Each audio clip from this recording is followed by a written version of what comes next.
Hello, my name is Kelsey, and welcome to our second annual Annapurna Interactive Showcase.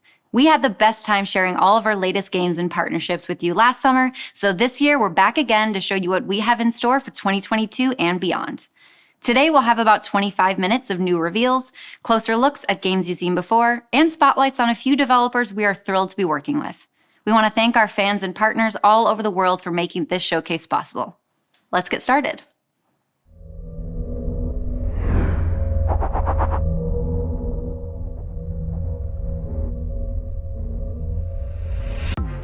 Hi, I'm Chandana Ekanayaka. And I'm Meghna Jayanth. Welcome to the joyful and surreal world of Thirsty Suitors. Thirsty Suitors is an action-adventure RPG about fighting your exes, disappointing your parents, and finding yourself. This is Jala. She's back in her hometown of Timber Hills after a brutal breakup and has to face everything she left behind. Her immigrant parents' tattered expectations, claustrophobic small-town gossip. Did you love me, Jala? And the string of messily broken hearts she left in her wake. The player shapes Jala's story through narrative choices woven through skating, cooking with her parents, and fantastical turn-based combat with her thirsty ex-suitors. Each suitor battle is a battle with the past, as Jala's confronted with her ex's perspective of a narrative she thought she knew. Let's look at how combat and narrative work together during the battle with Jala's third-grade boyfriend, Sergio. Jala's base attack does damage and builds up her willpower. Taunts reveal your opponent's weaknesses by putting them in a mood. My mom says I'm irresistible, and my mom is always right. So let's hit him with a thirsty taunt.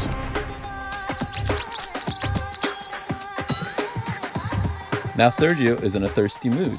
His attacks do less damage and have a chance to backfire. When he's in this mood, Jala's thirst skill does way more damage.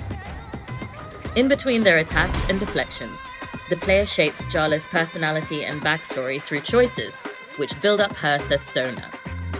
Just when Jala thinks she's getting through to Sergio, he pulls her into his inner world, a psychic landscape where he's the man he imagines himself to be in reality. What the hell?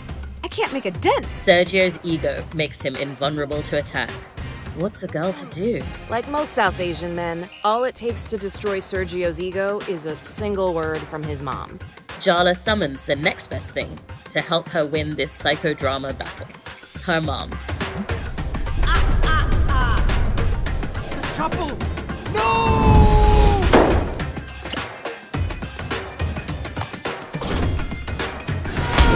Jala hits Sergio with a rage taunt, which brings all of Sergio's buried resentments to the surface. Once this weakness is exposed, we hit him with a rage skill. The battle ends not with a defeat, but a reconciliation. They've worked through their issues during the battle and can now start again. I'm sorry I came on so strong, Jala. As friends, or maybe even something more. When Jala needs to clear her head, she heads out to the abandoned theme park just outside of town to go skating. These days it's run by the bear mascot Soundy and his creepy cult of skater punk kids. Our approach to skating is to make it accessible, not too punishing, but also add enough depth for folks that really want to get into it. The basics are to keep the combo meter going up for high score. Extend the combos on rails, wall runs, manuals, quick turns, and end on a combo finisher for a big score. These are just some of the stories and mechanics packed into Thirsty Suitors. We have so much more to share with our players. We can't wait for you to join Jala as she confronts her mistakes, makes up with her exes, reconciles her cultural differences, and becomes the person she was meant to be. Thirsty Suitors is coming to Steam, PlayStation, Switch, and launching into Game Pass. Experience the game for yourself with a Thirsty Suitors Steam demo. Out now.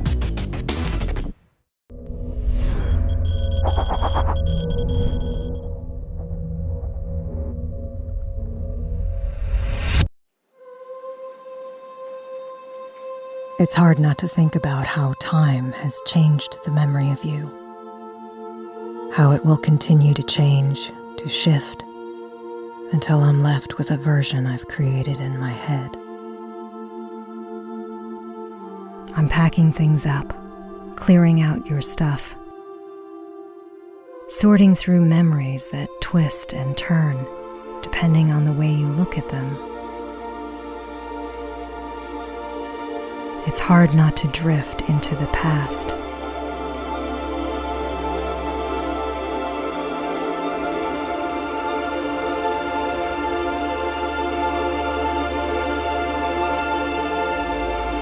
To remember everything all at once.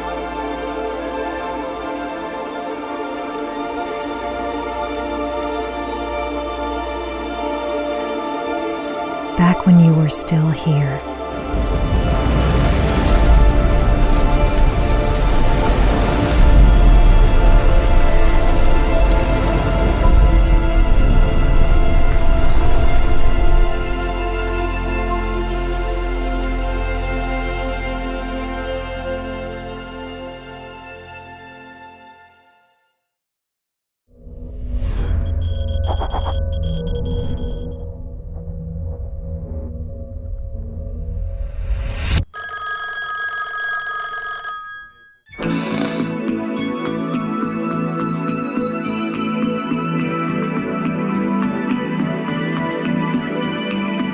Our studio's called Cardboard Computer, and it's just three of us.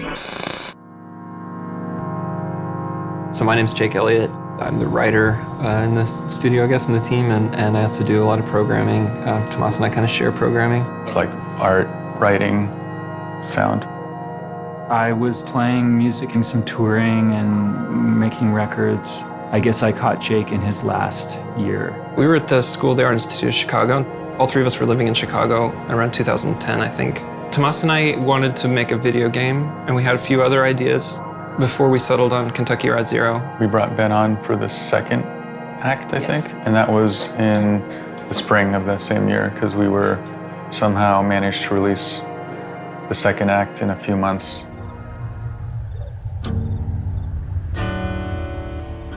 It would be Friday night, and we'd be like, okay, I bet if we worked all night tonight, I bet we could publish this game tomorrow morning. And we were like, okay.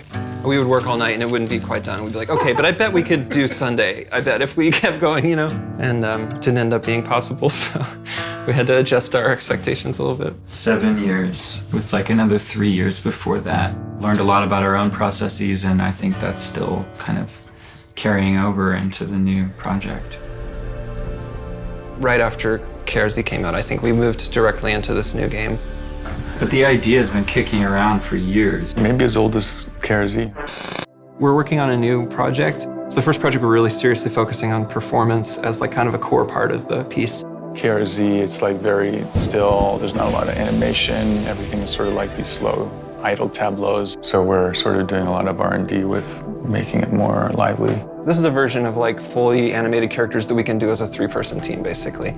This workflow is already just so exciting.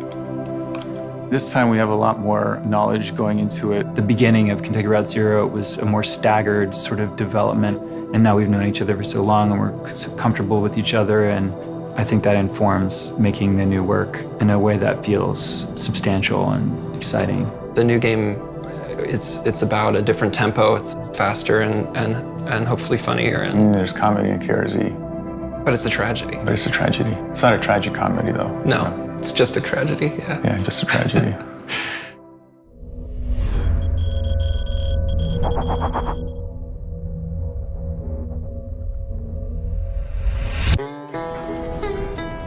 I thought I was done with this life, but I suppose that's not my privilege to possess.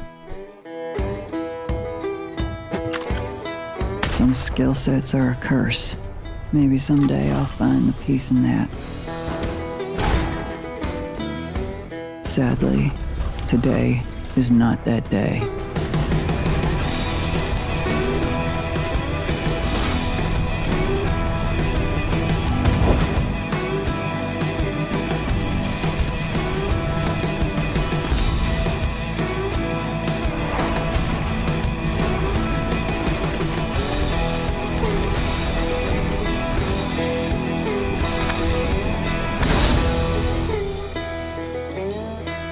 I hope tomorrow is different.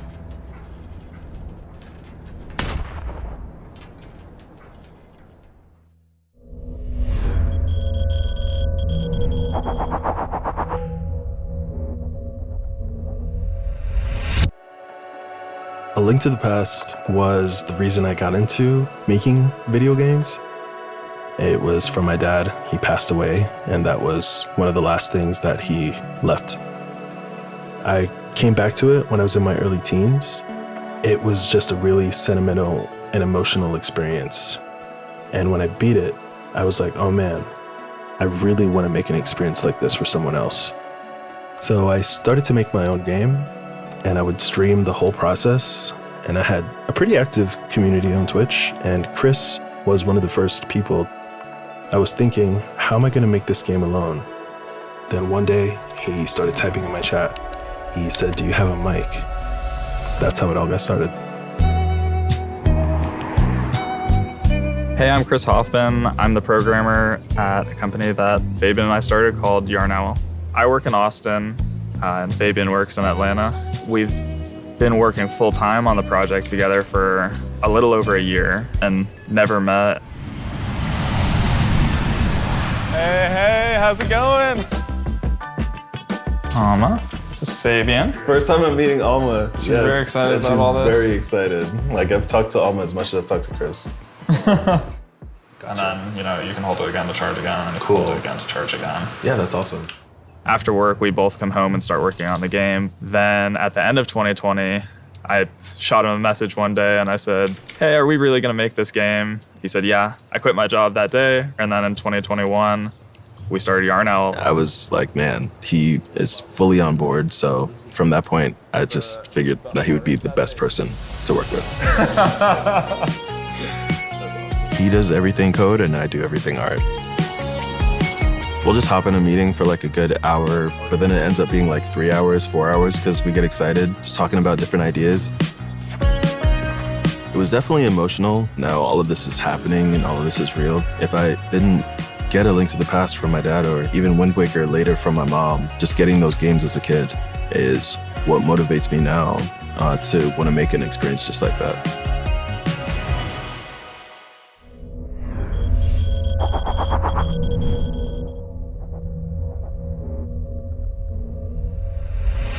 Hey, it's been a little while, and I just wanted to reassure everyone that no, you did not collectively hallucinate our announcement of Outer Wilds for the Nintendo Switch. Now, it's possible we were a bit over-optimistic on the time frame. At this point, it's possible we just fundamentally misunderstand the Gregorian calendar, but it's still happening, and we're working hard to bring a great version of Outer Wilds to the Switch. Thank you for your patience. We'll have new info for you as soon as possible. With that said, we also have some good news.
Your every move intensifies my pain.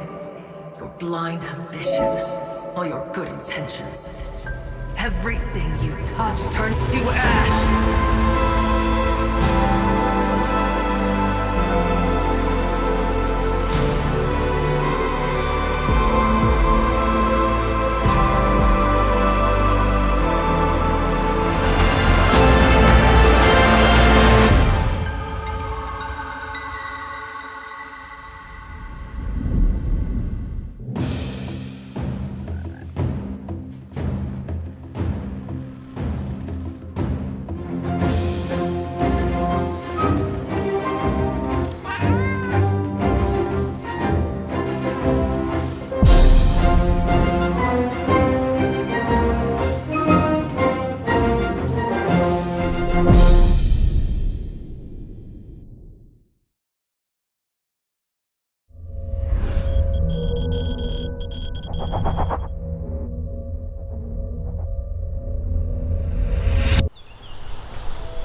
For a long time, I didn't even know that I wanted to make games.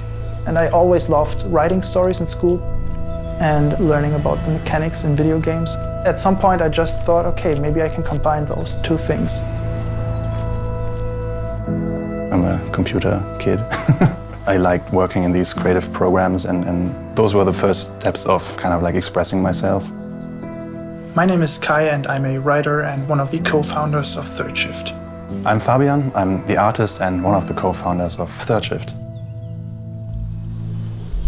Right now we are in the west of Germany, in my apartment, which is at the same time the headquarters of our little company. When we started thinking about our project, we did a lot of brainstorming actually on this balcony here. And this was when the idea was born.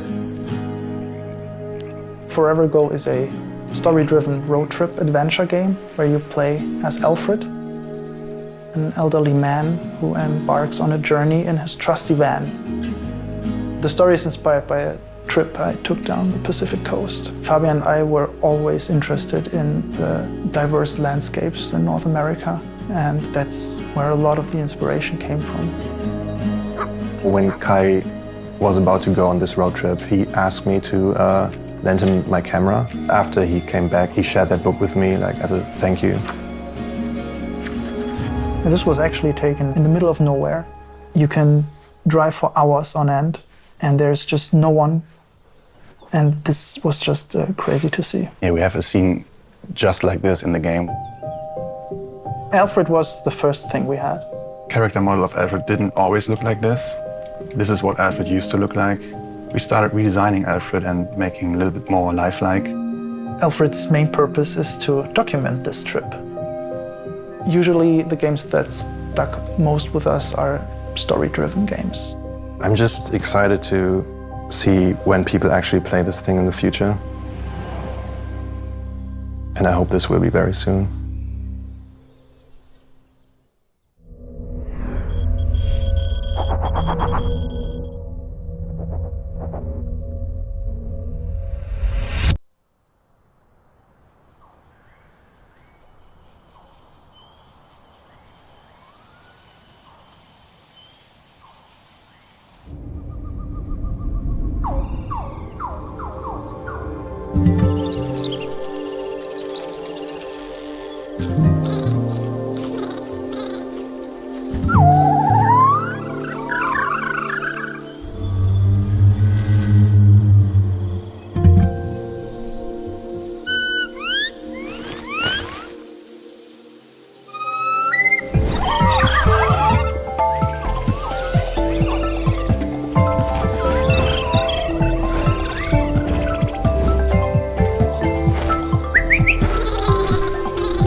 Party up!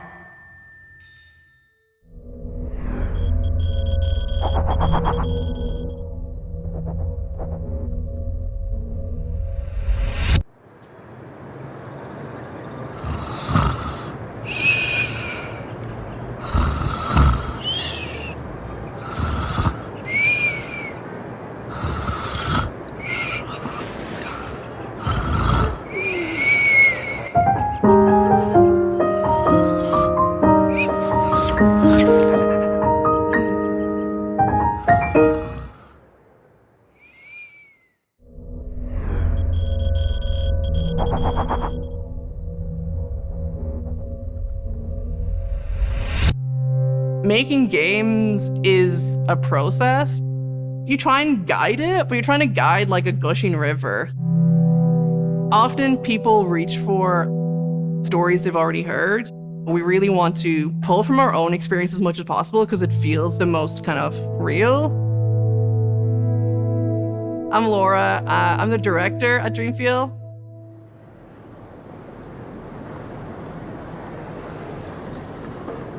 This is the Hellfire Club. Way back when Dreamfield started, this is one of the first places we came for like research. Ireland is full of ruins, and those ruins speak to a history of violence sometimes, a history of change as well.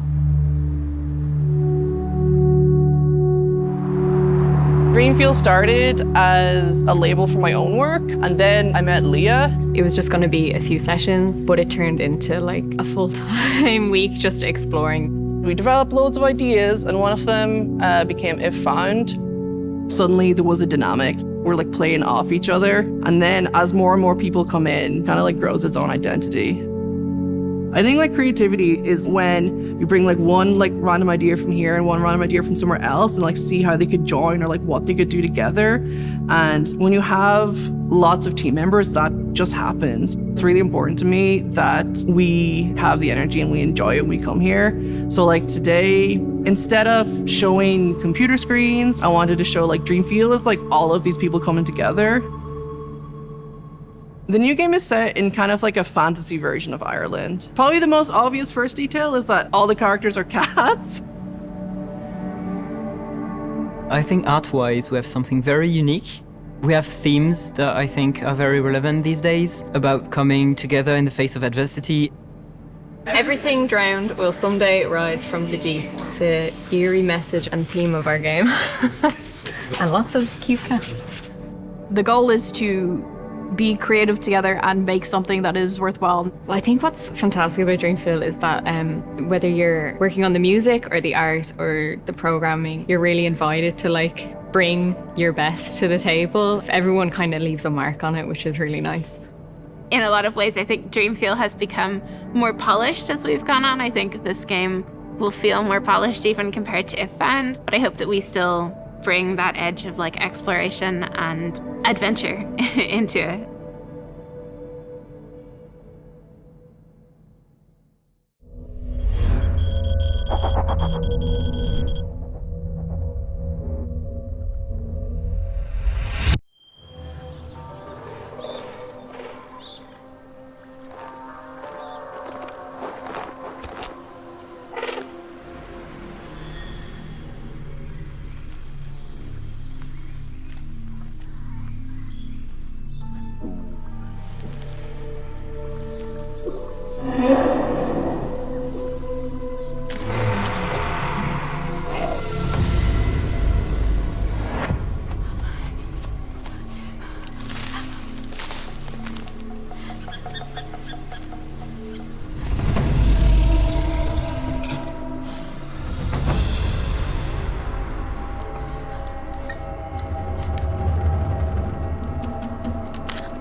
Thank you so much for tuning in to our second annual Annapurna Interactive Showcase.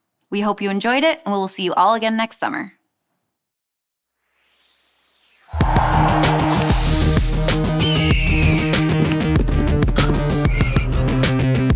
Ha ha ha!